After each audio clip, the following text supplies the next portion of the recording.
உண்ணாமலையே உண்ணாமலையே உனது மலையே திருவண்ணாமலையே. உலக உருண்டையின் இதய பாகமே மனித வாழ்க்கையின் மொத்த பாகமே அண்ணாமலையே திருவண்ணாமலையே.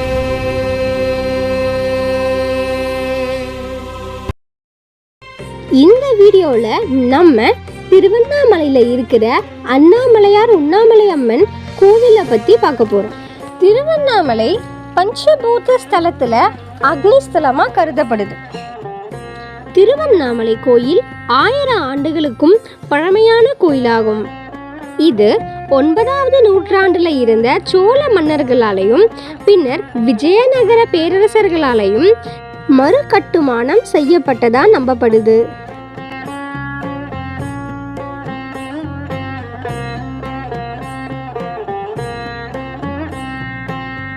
அது மட்டும் இல்லாம மாணிக்கவாசகர் திருவெம்பாவை இயற்றியது இந்த ஆலயத்துல தான்.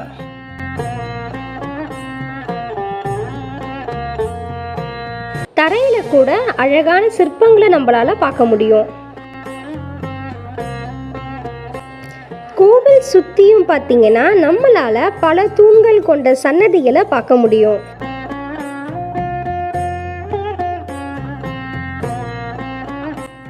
இது நம்ம அண்ணாமலையார் கோயிலுடைய மாடல். இதை பார்க்கும்போது கோயிலுடைய ஆர்கிடெக்சரை நம்மளால புரிஞ்சுக்க முடியும்.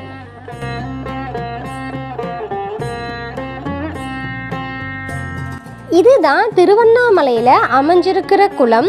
இந்த குளத்துடைய பேரு அக்னி தீர்த்தம்.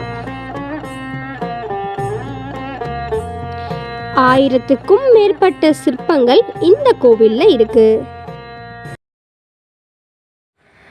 நினைத்தாலே முக்தி தரும் திருத்தலம் அப்படின்ற சிறப்பும் திருவண்ணாமலைக்கு உண்டு.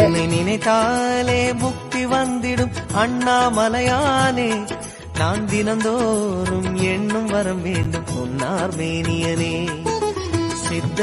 இந்த சித்தர் பூமியான திருவண்ணாமலையில இந்த ஆலயத்தை சுத்தி எங்க பார்த்தாலும் நமக்கு கோயில்கள் தென்படும். ஆன்மீகத்துல இருக்கிறவங்க ஆன்மீக முன்னேற்றத்திற்காகவும் தியானத்துக்காகவும் தங்களுடைய ஆன்மீக பயிற்சிக்காகவும் இங்க இருக்கிறத நம்மளால பார்க்க முடியும்.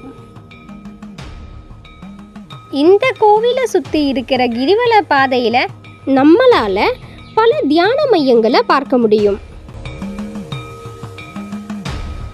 திருவண்ணாமலை கோவில்ல 4 முக்கியமான கோபுரங்கள் இருக்கு. ராஜகோபுரம், திருமஞ்சன கோபுரம், அம்மணியம்மா கோபுரம், அப்புறம் பே கோபுரம்.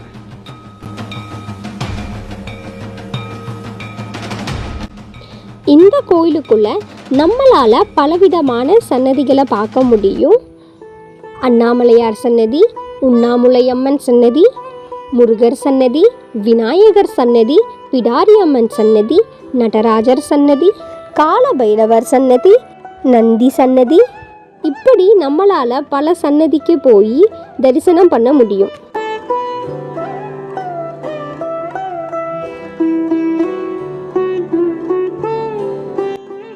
இந்த வழியில தான் நம்மளால அண்ணாமலையார்கிட்ட இருந்து உண்ணாமலை அம்மனை போய் தரிசனம் பண்ண முடியும்.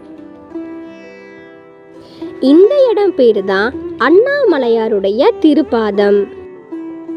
இந்த இடத்துல நீங்க கொஞ்ச நேரம் சிவபெருமானை நினைச்சு தியானம் பண்ணலாம்.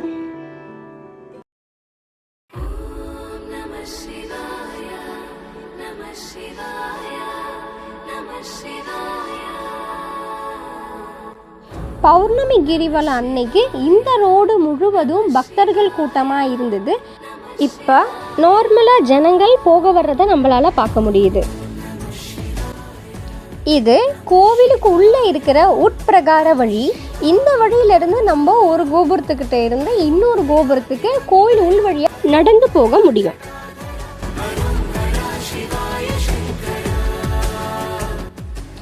மாலை நேரத்தில் கோயிலுக்கு போகும்போது நம்மளால ஒரு ஆழ்ந்த அமைதியை உணர முடியும்.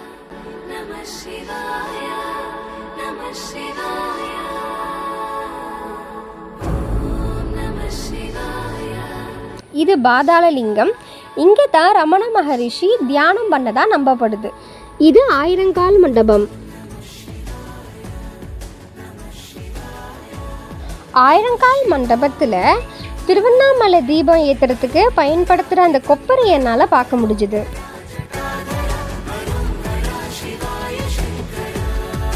நீங்கள் திருவண்ணாமலைக்கு போனாலே அங்கே நிறைஞ்சிருக்கிற இறைவனை உங்களால் உணர முடியும். எங்கும் சிவாயம், எல்லாம் சிவாயம், எதிலும் சிவாயம் அப்படின்னு சொல்கிறது போல சிவம் எல்லாத்துலேயும் இருக்காரு, எல்லாவுமாவும் இருக்காரு அப்படின்றத நம்மளால் உணர முடியும். ஒரு இடத்துல நான் இந்த வார்த்தைகளை பார்த்தேன். தேடி சென்ற திருந்தடி ஏத்துமின் நாடி வெந்தவர் நம்மையும் ஆட்கொள்வர், ஆடிப்பாடி அண்ணாமலை கைத்தொழ ஓடிப்போம் நமது உள்ள வினைகளே. இதில் எனக்கு என்ன புரிஞ்சுதுன்னா, நம்ம இறைவனை தேடி போகும்போது இறைவன் நம்மளை ஆட்கொள்ள ஆரம்பிச்சிடுவார். பக்தியோட போய் அண்ணாமலையை கும்பிட கும்பிட நமக்கு என்ன ஆகும்னா, நம்மளுடைய கர்ம வினைகள் எல்லாம் நம்மளை விட்டு ஓடி போயிடும். திருவண்ணாமலைக்கு வாங்க, எல்லாம் வல்ல இறைவனின் அருளை பெறுங்க. அன்பே சிவம். சிவாய நமக.